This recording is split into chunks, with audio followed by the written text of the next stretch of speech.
patay!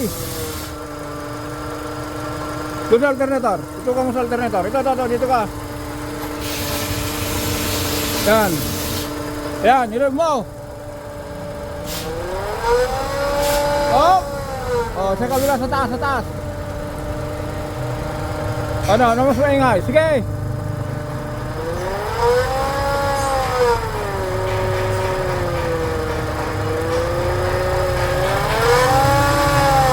Ano, alternator? Oh, no. Yan mga guys, troubleshoot tayo dito. Check natin itong steering pump sa kayong alternator.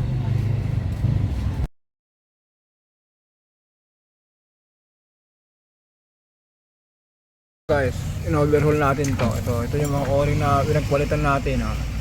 Mga kwadrado na, malulutong na, nangangawit na. Kaya pasalpak na natin to.